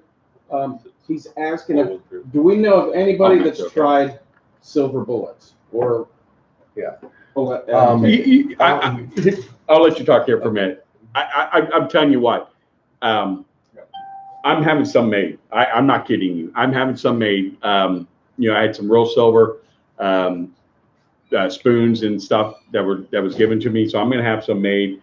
I don't know, that this whole silver bullet thing, but I'd rather be safe than sorry, because I've literally met police officers that carry silver bullets on them in areas where there's sightings, literally, and they've showed me them.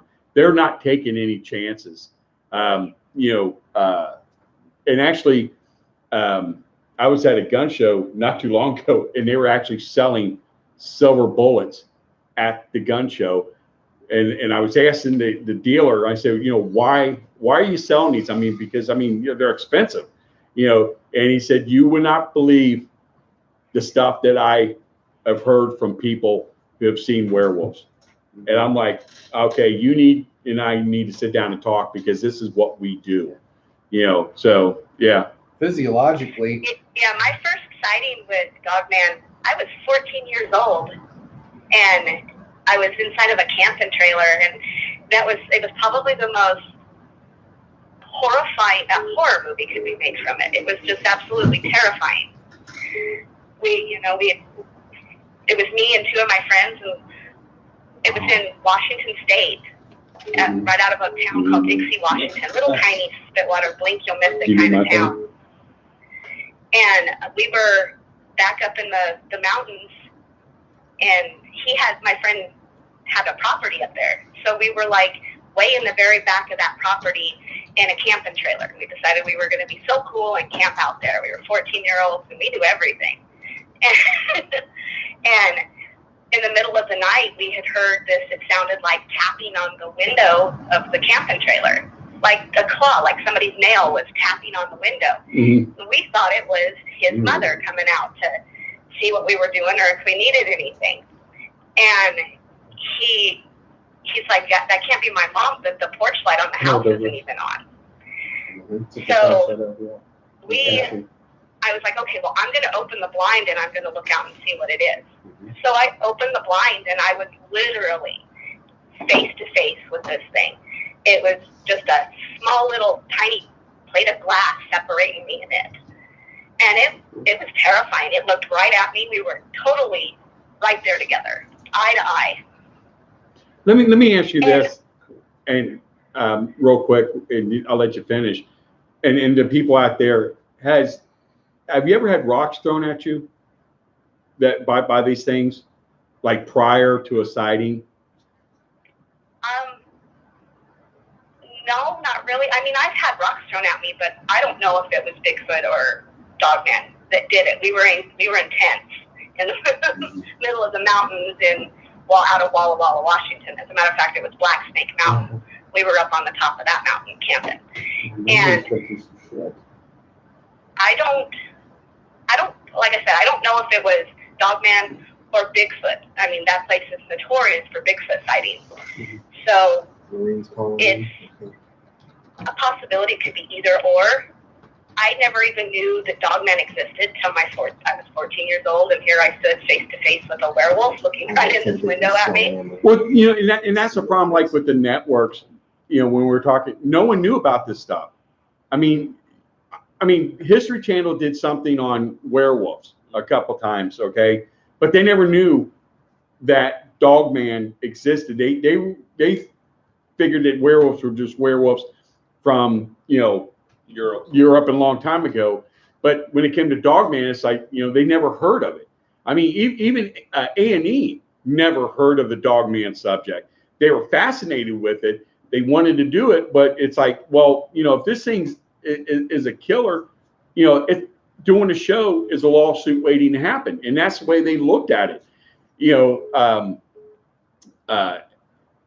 Travel Channel was, they're the only ones, I think, of everybody that actually knew what Dogman was. And like I said, it hasn't been for like a couple years. 5 years maybe is when it actually started to get popular like it is, today. 10 years ago, Dogman wasn't around. I mean, I got reports I was doing when I was doing Bigfoot research going back in the 80s and the 90s. And I go back and look at them because, it had high pointed ears, or it had a snout, or it had backward legs or something like that. And you didn't think about it back then because you never heard of Dogman or werewolves sightings. And then what these were, these people were actually seeing Dogman back then. And that I think a lot of these Bigfoot sightings are the same thing. I know for a fact, like the BFRO, they don't want their researchers to report any Dogman stuff. And we got stuff coming in from BFRO members all the time about Dogman stuff. And they're telling us BFRO doesn't want to hear about it. They don't want nothing Dogman. I invited my a guy uncle, from BFRO out. He said, "Oh no." Actually helps run the BFRO out of Washington State. So he kind of picked up when my grandpa passed away. He kind of picked up taking that over. Right. But we didn't. When I had this sighting, I was 14 years old. Back in the field where we were, it was used as arena. We used to do barrel racing, and it was used for an arena. So it had floodlights, but they were all off, and it was quiet. Well, when we had a CB radio inside of the camping trailer so that we could communicate with the house if we needed to. And I remember we picked up picked up the thing and CB'd into the house. And his dad come running out with a rifle and flipped on the floodlights. When he flipped on the floodlights, you clearly got a view of this thing. And it literally looked, I would have to say, like Van Helsing. Right. The werewolf from that. It looked very similar to that. It was huge. I mean, I was in one of those camping trailers that has like the gooseneck. where you're up on the top, and it was face to face with me there. And that's a pretty high window up there. Mm-hmm.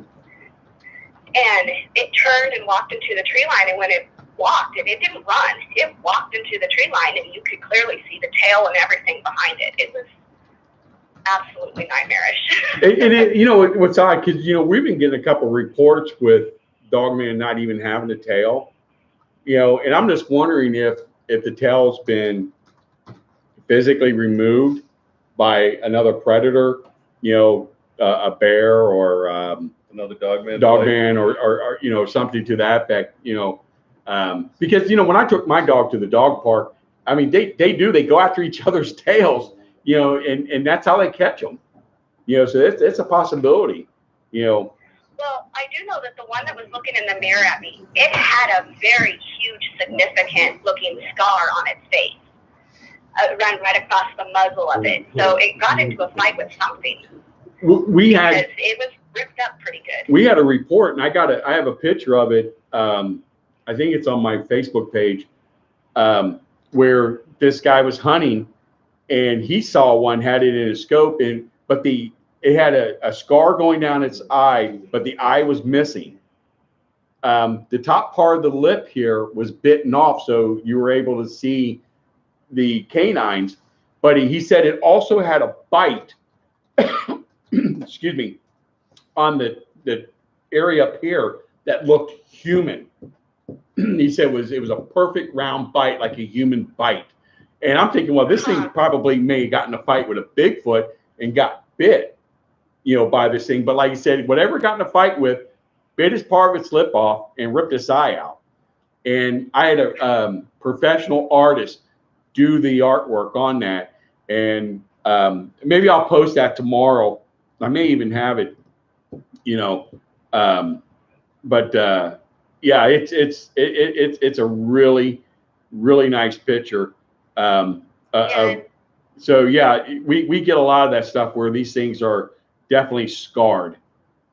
Yeah, this one that I seen, it was a fresh scar, because I remember I locked eyes with it, and I kind of glanced down at where the muzzle comes just right below the eyes, and it was curled back, and it looked fresh. It didn't look like it was old. You know, I've seen a lot of injuries on horses and stuff, and it kind of had that look to it. It kind of, the flesh folded back from it a little bit, and it looked fresh. So whatever it was, it tussled with something at least that could hold its own. Wow. Yeah, I mean, I don't know, man. It's crazy. Oh, okay. We got another call coming in. I appreciate you calling in. Definitely, please stay in contact with us and keep us updated. And, you know, we'll get that information, the manual and all that stuff out to you the next day or two. Okay, great. That sounds great. Yeah, definitely send us Facebook requests, please. Because I'm going to talk to you outside of this program. Okay. All right. Thank you. Thank you, Mandy. Thank you so much. You're welcome. Thank Have you. a good night. All right, you too. Noreen, if you're listening, you can go ahead and call in now. Peter Parker, regarding the whole ammo thing, again, we're strictly a no-kill organization, but if you happen to be out hunting and everything, I don't think they can smell ammunition. They might know what a gun is and everything, and know the presence. You know, might be able to recognize it, kind of like, you know, I don't even know if it may be even racial memory. It's like, you know, the difference between, I'm sure you've probably heard of where they try to get into doors and windows, but they don't just try to come through the wall, because, you know, houses were made of logs at one point. So maybe racial memory, or they taught their young through the years that they're not able to go through the wall to try to go for a door. But I don't think it's a matter of smelling ammunition as far as that goes. And as far as the silver bullets go, I mean, silver is a lot harder than lead. It's also lighter weight. Yeah, So you need a lighter weight bullet for the same size. Exactly. So you're going to have it's going to have more ballistic energy, and it's going to be able to punch through. It's going to be more quote unquote barrier blind. So if you God help you ever have to take a shot at one, if you had a silver bullet, it might have a chance, but just saying. And the DNR Mhm. changed ammunition to like 180 grain piercing bullet. Mhm. They say it's for to go through a skull of a pit bull, which I think is a bunch of BS. Mhm. But they changed your ammunition for a predator, a large predator, Mhm. which I find very interesting. That they would do that. They would change your ammunition over to a higher velocity round. Is she calling in? Hold on a second. Noreen. That's Noreen to call. Yeah, I just did. Oh, did you? Yeah, Jen. And Jesse will get you here in a few She's trying minutes to be too. liaison. Nice, good. But like I was saying earlier, the whole, never mind. Never mind.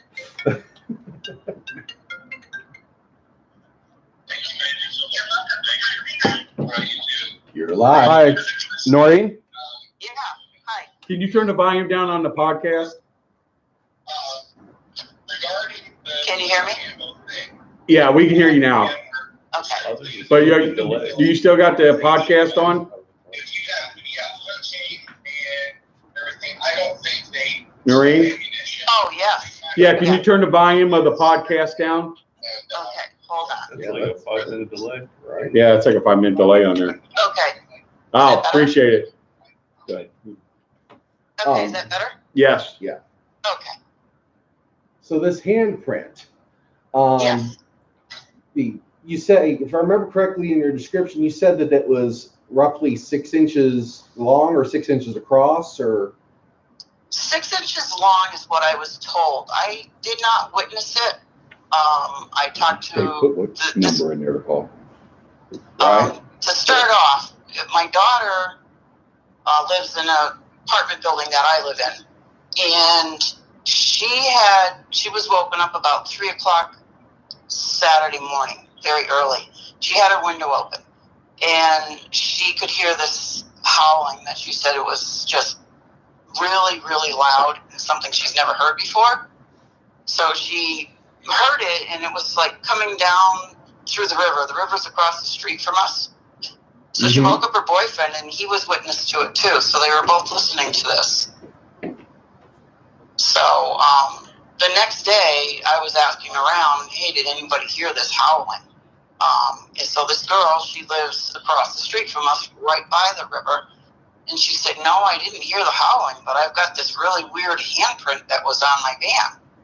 So she showed it to me, and I didn't, I wished I was there to have seen it in the first place, but because I would have looked for other prints. right. But Yeah. it was just one print, and she said it was about as big as her hand, and it was right smack in the middle of her car,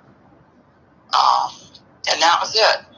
That's all So I have. is there woods or anything close by there, did you say? Well, yeah, we're in a really rural community. The river runs right down along by where we live. The train tracks. It's like the foothills to the Berkshires. There's tons of lakes, reservoirs, What river? swamps. What river is that? It's the Westfield River. Okay.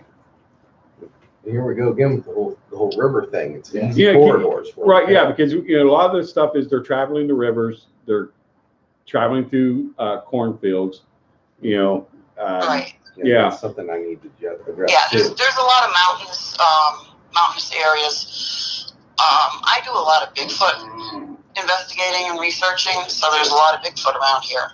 Mhm. I've never heard of any Dogman around in this area. I know out towards where Mandy's she was just talking about by Huckmuck Swamp and down there. I've heard of sightings down that way, but not up this way. Well, what you're going to find out, and we're seeing this in Utah, that heavily Bigfoot areas with Bigfoot and Dogmen are showing up, and the Bigfoot are gone. They run them out. They're running them out of the area. And we're in this one particular spot in Utah. I mean, this whole community, they know there's a Bigfoot there. Everybody's seen it. He didn't bother anybody, didn't bother none of the livestock, none of the pets or anything. And then a dog man came in start killing off pets, start killing off livestock. And, you know, they actually heard what they thought was a fight between the Bigfoot and the Dogman, and the Dogman's there and the Bigfoot's gone. Oh, You boy. know, so you're going to find that out. You're going to see that. You're going to see the Bigfoot sightings go down, and you're going to see the Dogman sightings go up. Now, you know, when I sit there and think about this, you know, you're looking at strength of the Bigfoot compared to you know, the weaponry of a Dogman. You know, Right. Dogman's got the teeth, he's got the nails. Bigfoot's got the strength, but still, you know, strength doesn't matter when you got stuff jabbing you and ripping you. Yeah. That's right. Yeah. Yeah. Well, she asked me, you know, why would he be interested in my car? And I said, well, you know, he if it is the Dogman and he was coming down the river, he might come up looking for stray cats. And she said, I just had my cat in the car the day before. So Two, you know, a lot of cars have plastic, and petroleum is, you know, is involved there, and that is a sense pickup for them. That's why you see dogs ripping cars up. That's why you see bears, you know, attacking trail cams, because it's petroleum that attracts them, and that's a possibility too. You know, but like you said, you know, if he smelled a cat and he knows, you know, that's prey, and he got the scent from the car, you know, that's probably why he was there looking into it.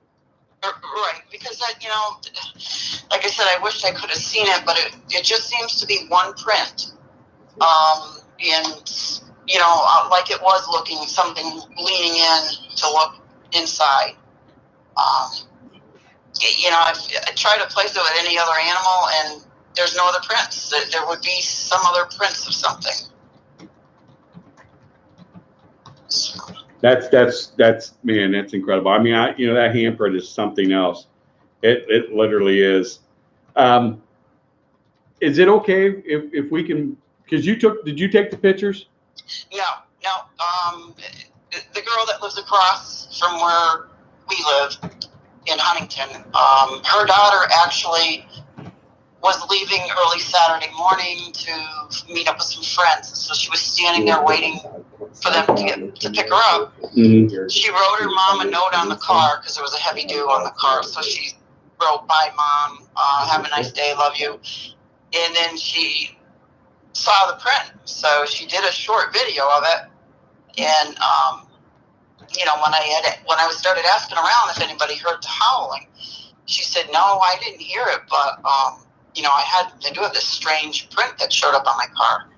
Could you find out if we can get permission from her to post that on our site? Sure. You know, I'll ask her. yeah, if you could, or, you know, have her contact us, or we can contact her, however, you know, want to do it. She'll get full credit for it, but it's interesting. It's you know, it's one of the best piece of physical evidence, you know, that I've seen. The possibility, if that's what it is, a Dogman, it's unique. And what kind of find right unique about it is that how the fingers are kind of turned compared to the palm. And that's the second print I said at Germantown. I got one in the snow that was like that. Let me see if I've got it here. I have a friend down in West Virginia who's trying to get a hold of somebody who had pictures of potential Dogman prints in the hillside out where the guy was working on the gas pipelines out there. So he's been trying to get a hold of that. The guy said that the prints that from these things had clawed fingers and were over 11 inches wide. Like, you know, if you took your hand and splayed it as wide as it could go, he said that's how wide that it was like that, but it was over 11 inches. Wow, that's amazing. Dude, I think I moved them to the site. Yeah, I think I moved those to the site. But this is an interesting one, handprint I got out of an investigation. A woman and her son was walking, and they seen 5 of them, you know, in this opening. And that's the handprint we got from the sighting there. And Jason's house. I'll post this stuff tomorrow. My friend Jason. It's very interesting. You can see the thumb, along with the rest, and you can see the claw marks in there. Very interesting print. And you can see the pad in there too, which I think is really unique. It actually you can actually see the pad. Another, and this one, I was walking my dog. There was a sighting in our park across the street from where I live that sits along the river. And there's a regular outside trail, and then there's a trail that's deep in the woods, and that's where the sighting was. And I went over there, and I mean, there's the print, and you can see it's definitely a front paw. And I'll post those pictures there. I think their front paw is definitely, they definitely have some type of opposable type thumb or something on there.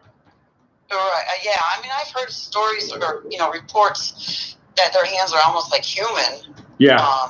With the long claws. But where would be a good? Do you guys have any Dogman, vocals that my daughter could listen to? Because we Let me check. on our website, the NorthAmericanDogmanProject.com, we have 3 on there. Recordings under evidence. She can listen to those. Okay. And that will probably, help her. I honestly, I don't know of any other vocalizations that's out there other than what we have on our site. I mean, it's neat because we just had, what was that from the UK? Was it a production company? Oh, yeah. Yeah, we had a production company out in the UK asking us if they can use those vocalizations for a show that they're doing out there. Wow. I think they're labeled too. The one is the Cincinnati one. The Cincinnati one's the most horrifying one I think there is. And I personally would say the Bellbrook one is because I was standing right there and I felt it right through the ground. And all I could think of is we were doing a paranormal investigation, but that scream came from about 40 yards away. Yeah. And it was through the ground. And we took off. We left. Yeah. You heard me say a few choice words, Yeah. and then we took off. We were like, okay, this isn't happening right now. Then I think that David's posting a SoundCloud link either to the site or into the chat where I did a vocal comparison between what I expect to be Dogman, because I was hearing them from 3 different directions at the same time, and it was partially to show the people the difference between coyotes and these things and how the dogs that were in the area reacted to both. Right. If you ever hear how dogs react to coyotes, they get excited. It's like they want to join in. Every time that I've heard people describe how their dogs act, and this is another good thing to remember, is when these things are around or they hear them howl, they'll go defensive. They will, start on you've probably seen a dog panic. Like, some dogs react to the smell of smoke or something, how they're looking for a way out or they're looking for a place to hide. Right. That's how my 2 dogs act at the house when these things are out fairly close and the wind is carrying the scent to them or they're hearing the howls. And back in 2006, I got about a minute and a half or so of audio that I was able to get a good clip of, and tried to clean it up as much as I could to where people would be able to hear these howls. I mean, they were the farthest one was maybe about 2/3 of a mile away. The closest one was within 500 yards. And I was, like I said, I was facing west. I could hear it from my 11 o'clock, my 2 o'clock, and my 5 o'clock. So, and the one at my 5 o'clock was the closest. And the dogs didn't start barking for a good minute and a half while these things were howling, because it took me about 45 seconds to find my recorder before I could get out there on the porch and start recording. Yeah. Yeah. So, because I hear and I'm like, holy smokes, you know. Yeah, my daughter now has the recorder app on her phone because Yeah, tell her to you should have record recorded it, definitely record it. Yeah, Okay. but she was really, Yeah. pretty amazed at. She said it just, a couple of howls and then it would stop, and it traveled down through the river, and went from like one area and it went all the way down, and she said it was just so loud. It wasn't anything that she's ever heard before. Yeah. The game warden in our area has got a copy of the Cincinnati call and stuff. They wanted to use that for reference. Tell me. So I'm like, okay, you can use it for reference. Jen, I'm going to try to upload that later on to the website. So trying to play it on my phone isn't going to do it justice. But we were getting this weird. We were out on Anthony Road. What was it, September? We were out there doing an investigation, and we were getting this weird whistling sound, and the area was dead quiet other than this one bird panicking, and we were getting this weird. It was coming from two directions, and while we were sitting there, probably 15 feet into the undergrowth, from the direction where one of these whistles were coming from, we hear thud, thud, right there next to the van. And we heard the other one, because you can hear it better on the video, where one was echoing a little bit, so it was further away. And this was out there right by Twin Creek, which is right out there in the research area by the Germantown. And it got to the point where I started hearing more stuff coming towards the vehicle, like the one was working its way around and starting to get a little closer. And we had our windows down, so we said, okay, enough of this, and we moved on. And so like I said, I'm going to get the video to Dave so he can actually upload it, and so everybody can hear this. Yeah. Here soon. So it'll be on the website shortly. Okay, thank you. Yeah, appreciate you, calling in. I appreciate that, and definitely, get in contact with us and let us know if it's okay to, post that. You can look me up on Facebook or Dave up on Facebook, or just send a message to the email on the website and let us know that way. Okay. I appreciate that. I'm doing friend No request problem. right now Thank you. for- We You're got welcome. one last call coming in. Jesse, if you want to go ahead and call, There she is. On that note, something that I've heard a lot about is that these things do have the ability to, at least in some form, mimic the sounds of other animals, especially other dogs. we heard that with Bigfoot too. Yeah. It's capable of doing that. Right. They have a similar Or- capacity. Crying, Yeah. maybe. The baby Yeah. trying to get you to come outside, yeah. Yeah. There we go. That, Boy, that keeps it cold, dude. I know, love right? that, man. That's been Yeah, cold Once the again, whole time. the official NADP Yeah. tumbler. yeah. Get yours today. Jess? Nice commercial. Hey, Jess. All right. Good. So tell us what's going on out there in Wisconsin. Well, Keith and I have been following, I would call it a group, for about the past 4.5 years. Group of dogmen. Yeah. Okay. And it started in the central area of Oregon Marsh. Yeah, and here's another thing I want to talk about that. Everybody's out on Bray Road. There's nothing there. Yeah. Go to Hurricane Marsh. That's where everything's taking place out there in Wisconsin. Oh, yeah. That's where the sightings are. People are driving up and down Bray Road hoping to see something that's not there. Go out there. That's where all the massive sightings are taking place. Yeah. Go ahead. I'm sorry. And, well, the area we used to go to all the time, what's probably what, this year? Beginning of this year, the DNR decided to clear cut it for no particular reason. Mm-hmm. I remember talking to you guys And the about last that. time Yeah. we had went out there, our entire area was just stacks of cut trees. You could see a lot farther than you used to be able to. So we pretty much gave up on the area. Well, now that it's getting closer to winter, they must have found another area to go to. So they're, And are they out of the marsh now? I think they're still within the marsh. It's just kind of on the northern side because the marsh, it's 33,000 square acres, so it's huge.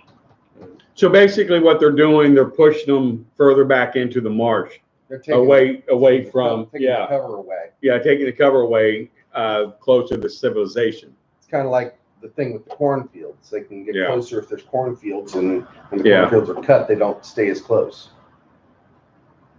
Yeah. Well, the ironic part is where we used to go was on the state side.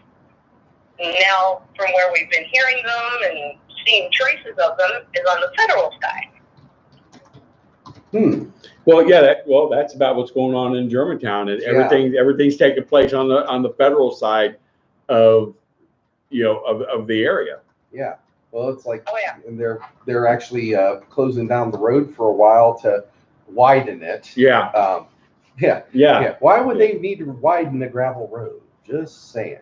Mostly Yeah. agricultural. It's nuts. Yeah. Pardon me. Oof. Well, we've had a change the last couple months, and we've heard them late at night, kind of around our area when we go out for a night drive. And we never really thought about how close they were getting. And I will let Keith tell the story since he heard it the other morning and I didn't. Get up for work at like 4 in the morning and, leave quarter after 4. I went out, had to get something out of the truck to go, for work. It was the weirdest, it was like a cross between a scream and a bark type sound. And it was close enough to where I got into the truck and shut the door behind me and unlocked my Jeep from in the truck. Never saw it, but I could hear it. And that's all how closer I wanted it. Hey, Keith, Yeah. did that bark sound kind of like the Cincinnati bark? Yeah. We had, because we had one that came out off of a military base that was identical to the Cincinnati one. That a woman who lives along the military reservation, her dogs were going nuts, and this thing kept making that sound. She had the recording, and she actually posted on Facebook last year. This was last year, and she was supposed to get to take the recording to me, and she never did, and then I could never get a hold of her again. So I thought that was odd, because for a minute there, I actually thought that they took our recording and someone was playing it in the background and being recorded. I mean, it was that similar. So I don't know, and the thing of it is that recording, like I said, the DNR's got a copy of it. They want it for the records, and why did they want it for the records was beyond me, but we gave it to them. It's the most fascinating sound because there's nothing, I've never heard anything like that before in my life. And the witness confirmed the scream bark. They confirmed it because they saw the thing walking their dog, and it looked at them and actually made that same sound. And we got the investigation, got the recording, and played total of three recordings and asked them which one it was. And that was the one they picked out. Sure. They said that was exactly, because the woman started to cry when she heard it. It terrified her that much. So I've never heard anything like that. There's something definitely to that. Because they're not going to be like a normal dog. Because this thing barks and it lets a screech out. Coyotes don't do that. Dogs don't do that. This thing barks like a dog and puts out a screech. I mean, it's unusual. And it was downright loud. Yeah, and the DNR even verified that they, coyotes don't do that. Wolves don't do that. So, yeah, keep a recorder on you, brother. Yeah. And then the funniest thing after that was the very next day, it got a little bit too toasty in the apartment, so I went to crack the back window. And I went to move the curtain open, and I could see eye shine coming from the bathroom light way back in our backyard. Yeah. So I noped myself out of there. We've been having some. I was scared of something. Like I said, we had a Dogman sighting, right across the street. I mean, Route 50 River Road goes from, I think, New York to San Francisco. So it sits behind my house, and then there's a park, and then there's the river. Okay. Now we had a Dogman sighting over there. Okay, in the park, and we've had some weird stuff going on. I mean, we used to see deers all the time, and this is the residential area. Deers all the time. Don't even see the deer. Don't even see the coyotes at all. For like 3 days, when my wife would leave at work at 5 a.m, I would take my dog out. I've got a 4-year-old, 140-pound German Shepherd, a big dog. And for 3 days, when I would take him out, he would literally stop at the porch and just stare and would not move. And then when I tried to, say, come on, let's go, he would get in front of me and push me back where he wouldn't let me go off that porch. For 3 mornings, this thing done it. So, did he sense something that was out there? If, the possible Dogman sighting that took place across the road, was that thing running in the neighborhood and he sensed it? I've never seen my dog back down from anything, but he was scared. My dogs do the same thing. Most of the time, you can ask Jen in chat there, my Jen, that Harley almost all the time wants out. Unless it's like pouring rain, she'll always want to just immediately go out. And there's been several times recently where she'll, if she hasn't already caught on to these things being out there, she'll start to go out and then she'll just back up and go back to the other side of the room and just stare at the door like, I'm not going out there. It's like, forget that. And like I said, when Lily and Harley know they're out there, they're milling around, they're smelling underneath the door and everything where there's an air gap. And dogs are a great indicator. But like you were saying, Jess, these things, they're doing things to try to push these things back away, I guess, because as people become more aware of them, people are starting to look for them. In the government and the DNR, they know more about these things than anybody thinks that they do. Mm-hmm. They know a lot. They know a lot about these. Mm-hmm. And the thing of it is, I mean, since that sighting and at the park, I've seen the street I live on. I've probably seen a Cincinnati police officer on that street a total since 2000, probably 6 times. And those were from accidents. You never see a cop on there. Okay. Since that sighting, the DNR is constantly in the area. The Cincinnati police are constantly in the area, which is extremely unusual.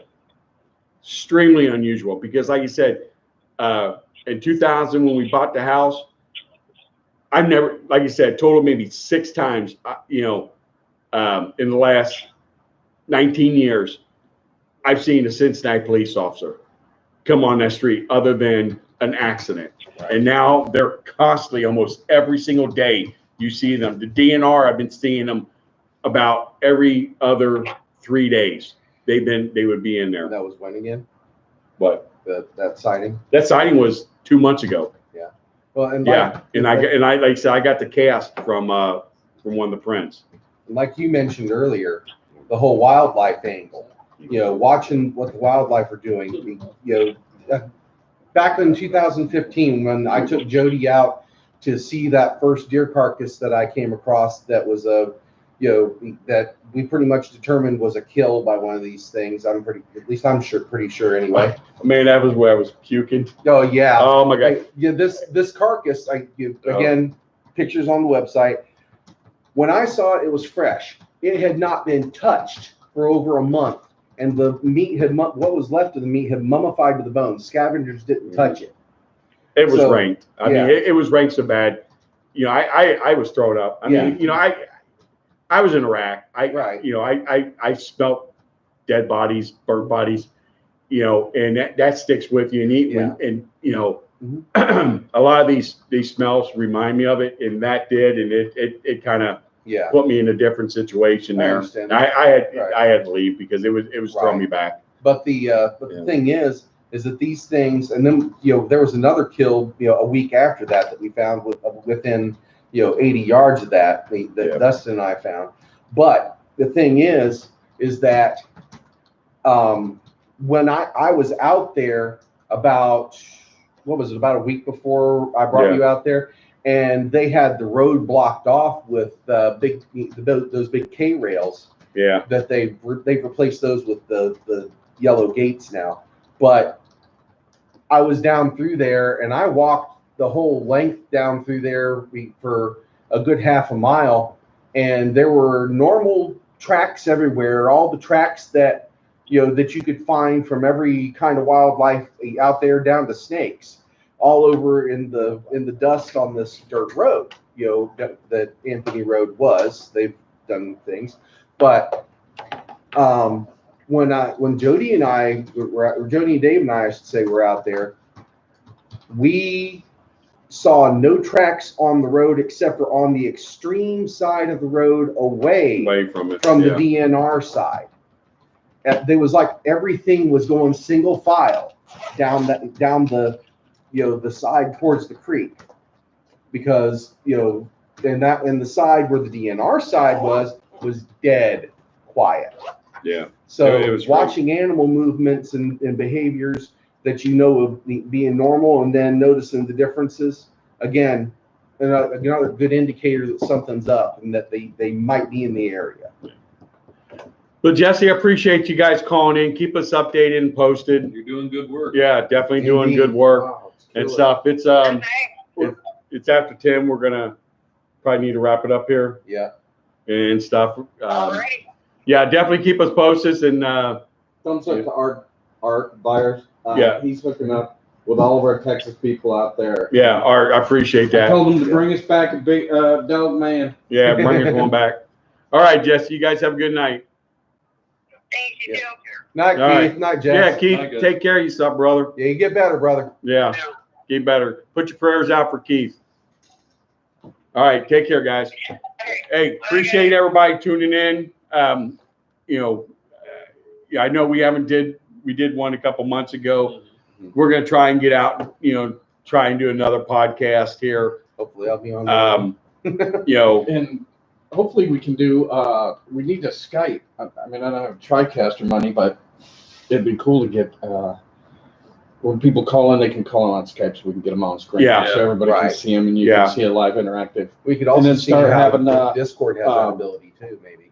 Have our regional reps come on, have state reps come on, do reports, that kind of Yeah, stuff. and we could even, make it so we don't have to be flashing our cell phones or whatever, but to have like integrated, PowerPoint slides. Yeah, definitely I know get it going. I know Discord has screen share, so There you go. So I don't we know what all can do the that. capabilities are, but So look forward. I mean, if anything major happens, we'll get a podcast out, keep everybody updated and posted. But yeah, we're gonna try, hopefully here by maybe January or February, try and put another one out with updates. But like you said, if anything major happens with the stuff we talked about, we'll definitely keep you all posted. Please, like you said, get out to the field. Get out. Be proactive. collect whatever evidence you can, take a lot of photographs, do your research properly. If you have questions, talk to us, talk to your regional directors, try to go to them first, follow the chain of command. But, if you can't get a hold of them, definitely get a hold of us. We'll take and answer any questions. But let's make it happen. Let's get this stuff going and stuff. So you guys have a good one and take care. Have a good night. You have next been time, listening guys. to NADP. Yeah. All right.